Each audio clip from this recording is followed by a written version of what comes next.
ఇంట్లో ఉన్న బంగారాన్ని విడిపించి ఆ రోజు ఆన్లైన్ రేటుకే మేము కొంటాం. Sharma gold company. నమస్తే, వెల్కమ్ టు సుమన్ టీవీ. నేను గిరిజ. ఇవాళ మనతో పాటు ప్రముఖ జ్యోతిష్య వాస్తు పండితులు, జ్యోతిష్య శిక్షణ నిపుణులు, లలితాదేవి ఉపాసకులు బ్రహ్మశ్రీ నానాజీ పట్నాయక్ గురువు గారు ఉన్నారు. వారితో మాట్లాడిద్దాం. గురువు గారు నమస్కారం. శ్రీమాత్రే నమః. గురుగారు, మనిషి చనిపోయిన తర్వాత ఆత్మలు బయటకు వస్తాయి అంటూ ఉంటారు కదా.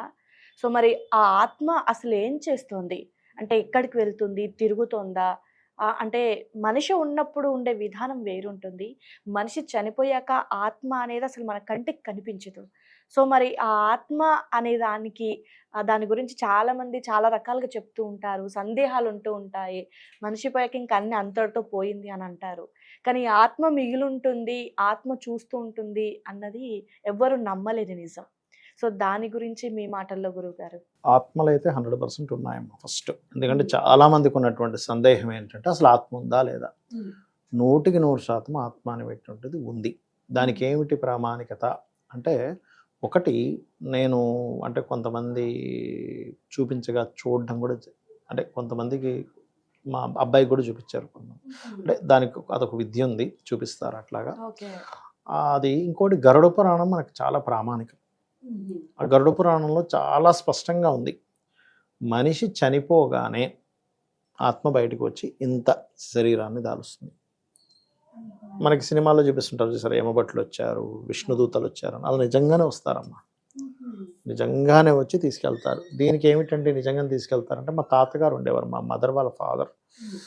అతను మనకు ఉమా సంహితలో ఒక విషయం ఉంటుంది ఏంటంటే, ఒక్కొక్కసారి బై మిస్టేక్ ఒకరిని తీసుకెళ్తారట, మళ్ళీ తీసుకొచ్చి వదిలేస్తారు ఒక్కొక్కసారి కాదనగానే. అలా మా మదర్ వాళ్ళ ఫాదర్ని తీసుకెళ్ళిపోయారు. చనిపోయాడు అనుకున్నారు అందరూ, కానీ మళ్ళీ వెంటనే లేచాడు. అప్పుడు ఆయన చెప్పిన విషయం ఏంటంటే, నన్ను దూతలు తీసుకెళ్లారు, అక్కడ మొక్కలకి ఏదో నీళ్ళు పోయమన్నారు. తీరా చూస్తే అయ్యో ఈయనగా తీసుకురావాల్సింది పక్క వీధిలో ఇంకొకరిని తీసుకురావాల్సిందని వదిలేశారని చెప్పాడు ఆయన. నిజంగానే పక్క వీధిలో చనిపోవడం జరిగింది వేరే వాళ్ళు. అది స్వయంగా మా తాతగారి విషయంలోనే జరిగిన అంశం అది. ఆయన కల్లారా, ఆయన సూర్య ఉపాసకులు, సంస్కృత్ పండితు, హెడ్ మాస్టర్ అతను మంత్రశాస్త్రంలో కూడా ఒక మంచి స్టేజ్కి వెళ్ళిన వ్యక్తి చెప్పాలంటే. మేము మాత్రం అటువంటివి నేర్చుకోలేదు, కానీ జ్యోతిష్ శాస్త్రం అది కొంచెం అతని అనుగ్రహం ద్వారానే మాకు వచ్చిందని అనుకుంటాం. అయితే ఇక్కడ ఫస్ట్ ఆఫ్ ఆల్ ఏంటంటే, ఆత్మ అనేటువంటిది ఉంది, బయటికి రాగానే ఇంత శరీరం దాలుస్తుంది. దాన్ని యమదూతల పట్టుకెళ్ళి మళ్ళీ తీసుకొస్తారు. ఆ ఇంట్లో 11 రోజులు ఆత్మ తిరుగుతూ ఉంటుంది, చనిపోయిన తర్వాత తిరుగుతూ ఉంటుంది. అందరితో మాట్లాడదామని ప్రయత్నం చేస్తూ ఉంటుంది. వాళ్ళకి వినబడదు, వాళ్ళకి కనబడదు, కానీ అది ప్రయత్నం చేస్తూ ఉంటుంది, ఏదో చెప్పాలని. వీళ్ళు 11 రోజులు చేసేటువంటి కార్యక్రమాలు ఉంటాయి మన సనాతన ధర్మంలో. అవి చేయగా దాని నుంచి వచ్చే బలం వల్ల ఇంత అవుతుంది, పెరుగుతుంది. అప్పుడు ఇది ఏ శరీరంలోకి ప్రవేశపెట్టాలి ఏమిటి అనేటువంటిది ఒక లెక్క ఉంటుంది. ఇది గనక వీళ్ళు సరిగ్గా వాళ్ళకి పద్ధతి తెలియక చేయలేదు అంటే ఇంతే ఉండి దాన్ని వదిలేసి వెళ్ళిపోతారు ఇంకా వాళ్ళు దూతలు. అది ప్రేతాత్మగా మారుతుంది, ఆత్మ ప్రేతాత్మగా మారుతుంది, గుర్తుపెట్టుకోండి. ఆ ప్రేతముకు ఫుడ్ వీళ్ళు పెట్టలేదుగా, వీళ్ళు ఎటువంటి కార్యక్రమాలు చేయలేదు కదా, దానికి ఆకలేస్తూ ఉంటుంది, తిందామనుకుంటుంది. కానీ ఇప్పుడు ఈ ప్రేతాలు ఉంటాయి చూసారా, మనము ఇంట్లో అన్నం తిన్నప్పుడు ఎంగిళ్ళు కింద పడిపోతాయి. పడ్డ ఎంగిల్ తీయొద్దు, ఎందుకంటారంటే ప్రేతకి వెళ్ళిపోతుంది అది ఆటోమేటిక్గా. అందుకే ప్రత్యేకంగా కొంతమంది ఒక ముద్ద పక్క తీసి పెట్టి దాని తర్వాత వాటికి వదిలేస్తూ ఉంటారు. ఈ కర్మకాండలు అది జరపకపోతే ఇంకా ఆత్మ ప్రేతంగా మారుతుంది. ప్రేతంగా మారి దానికి జన్మ లేక ఒళ్ళు 24 hours. ఇంకోటి ఏంటంటే, ప్రత్యేకంగా ఎవరైనా కాల్చుకొని హ్యాంగింగ్ చేసుకుని బలవత్ మరణం జరుగుతాయి సార్, వాటి ఇది ఇంకా ఎక్కువగా ఉంటుంది, వాటి పవర్ కానీ ఏదైనా కానీ. అవి కొంచెం ప్రేతంగా మారి అవి ఇంకా ఎక్కువ క్షోభను అనుభవిస్తూ ఉంటాయి. దాని నుంచి ఉపశమనం పొందడానికి ఇంకోరు ఏదైనా శరీరంలోకి వెళ్ళి ఆశ్రయిద్దామని చెప్పి చూస్తూ ఉంటాయి. మనకి శాస్త్రాల్లో చాలా స్పష్టంగా ఉన్నటువంటిది మీరు చాలా మంది చూస్తుంటారు. ఏమిటంటే, ఈ దయ్యాలు ఆడవాళ్ళకి ఎందుకు పడతాయి అనుకుంటుంటారు, పురుషులకు పట్టినట్టుగా అక్కడ కనబడదు, చాలా రేరు. ఎక్కువ స్త్రీలకే ఎందుకు పడుతుంటాయి అంటే, సాయంత్రం తర్వాత హెయిర్ మొత్తం ఫ్రీగా వదిలేసుకొని ఆ హెయిర్ కనుక భూమికి ఎక్కడ టచ్ అయితే దాని ద్వారా ఎంటర్ అవుతుంది ప్రేతం. అందుకే సాయంత్రం పూట ముడి వేసుకోవాలి అంటారు. పగలంతా మీరు ఒక స్టైల్గా వదులుకున్నా కూడా ఈవినింగ్ తర్వాత మాత్రం ఖచ్చితంగా ఒక నాట్ వేసుకోవాలి. దానికి గుర్తుపెట్టుకోండి, అది చాలా ముఖ్యం.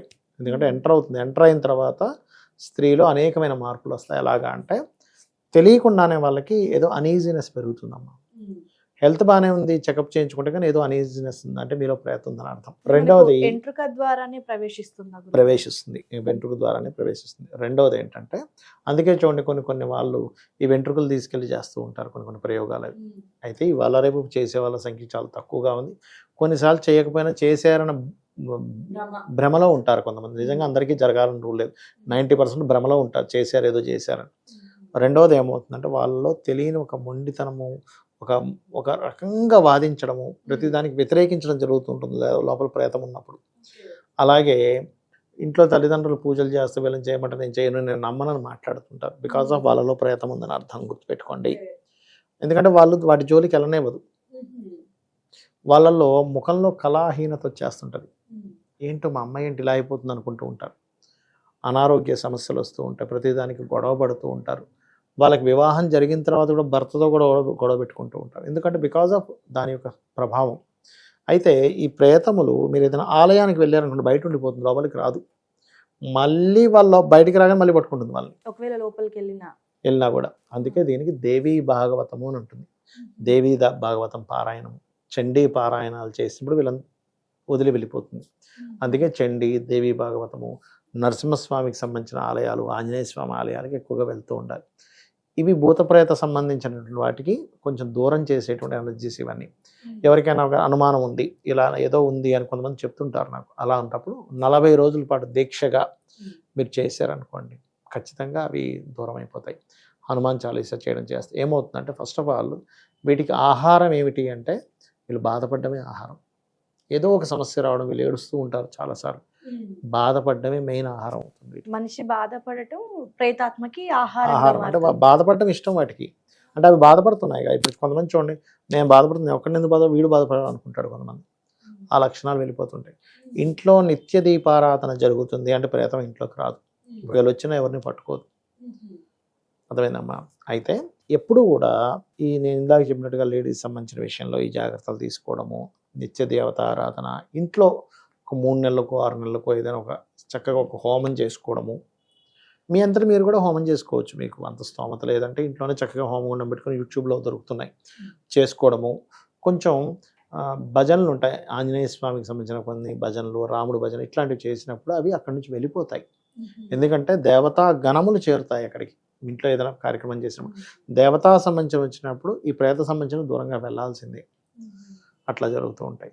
ఇందులో కొంతమంది బలవత్ మరణాలు జరిగినప్పుడు దానికి సంబంధించిన కొన్ని కార్యక్రమాలు చేసి ఆ ప్రేతం అవ్వకుండా ఉండడానికి కొన్ని ప్రత్యేకమైన కార్యక్రమం చేస్తారు.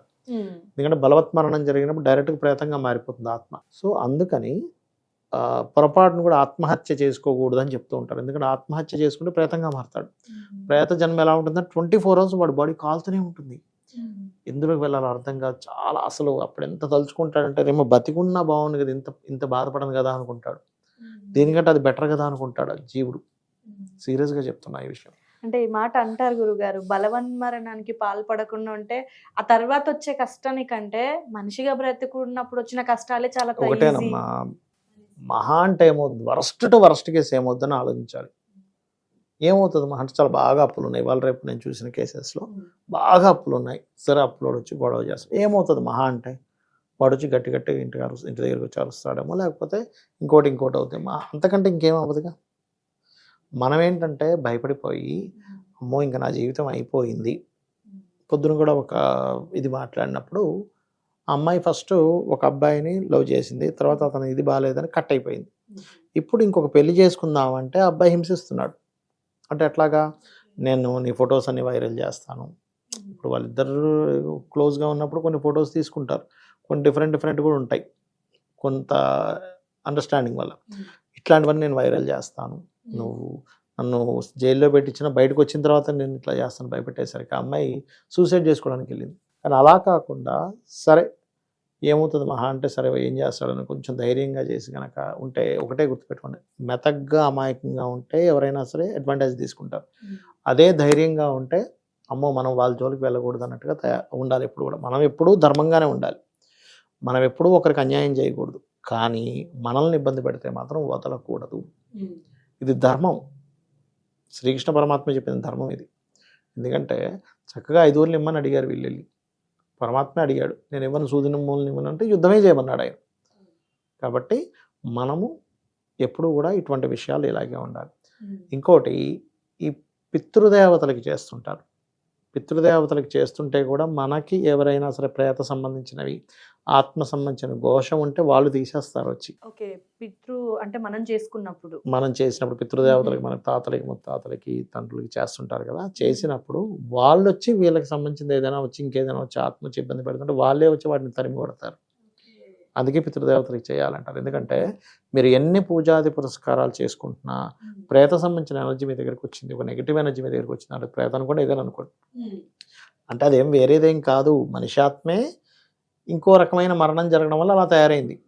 కానీ వాళ్ళ మనుషులకు అది మళ్ళీ పితృదేవత కిందకే చూసుకుంటారు కదా, అయ్యో మన వాళ్ళే అనుకుంటారు కదా, వేరే ఏం కాదు. కాకపోతే ఇక్కడ నెగటివ్ ఎనర్జీగా మారడం వల్ల ఇబ్బంది కలిగిస్తూ ఉంటుంది. ఎప్పుడైతే పితృదేవత ఆరాధన చేస్తామో, స్వయం పాకం ఇవ్వడము, అమావాస్య నాడు తర్పణాలు వదలడం, ఇవి ఎప్పుడైతే చేస్తారో వాళ్ళు వీళ్ళని రక్షిస్తూ ఉంటారు. అందుకే పితృదేవతలు ముఖ్యంగా ఎక్కువగా చేసుకోవాలని చెప్తూ ఉంటారు. ఓకే గురుగారు, అంటే ఇది ఆత్మ అసలు ఉంటుందా అనేది క్వశ్చన్ మార్క్ అందరికీ. Yeah. బట్ మన హిందూ సనాతన ధర్మం ప్రకారంగా ఆత్మ అనేది ఉంటుంది.